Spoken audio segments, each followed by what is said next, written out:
There is no hiding from the fact that the coronavirus outbreak will present significant challenges for the UK, just as it does in other countries. But if we continue to look out for one another, to pull together in a united and national effort, I have no doubt that we can and will rise to that challenge. The fact that Professor Ferguson hasn't followed his own advice will, I think, make people question just how important it is to essentially remain in our homes unless we've got a reasonable excuse. Now, he didn't have a reasonable excuse to be out of his home. He was actually visited by his married lover, who, let's not forget, lives with her husband and 2 children, 12 days after he'd been diagnosed. He tested positive for the virus. I mean, that is hardly responsible behaviour. There's lots of us around. I'd love to go and see my parents. I'd love to see family members. There are people up and down the country. It's the fact that he went and spent time with somebody who wasn't in his household. They can be helped by the population hearing our messages, complying with what we have suggested to protect our population and protect our NHS. I can't think of a more grotesque breach of trust than the chief medical officer of a country who's literally doing the infomercials for the country, then doing the complete opposite herself. Calls for the British Prime Minister's top advisor, Dominic Cummings, to resign continue to grow inside Boris Johnson's own party. On the drive to Barnard Castle, Mr Cummings said he later took to test whether or not he was fit to drive.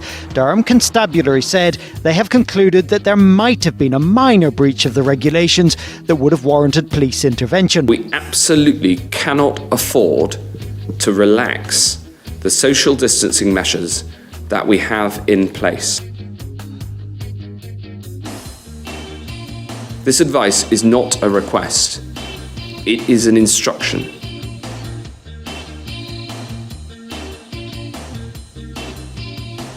We will beat the coronavirus, and we will beat it together. We know there was a Christmas party in Downing Street on the 18th of December 2020. The Prime Minister says rules weren't broken, but hasn't explained how that can be. But while we were told to meet in 2s, in Downing Street, they met in their 10s, despite what ministers were telling us. You can meet one person outside your household in an outdoor public place. Yet just a few hours before that press conference, the Prime Minister's principal private secretary, one of his most senior civil servants, sent this invitation to over 100 Downing Street staff. We've all watched the video of the Prime Minister's staff, including his personal spokesperson.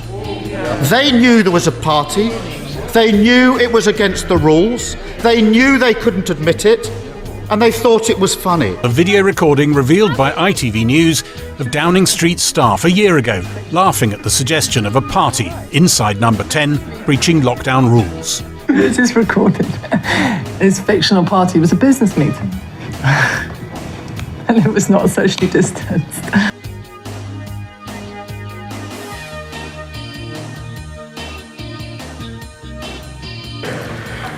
Mr. Speaker, I want to apologise.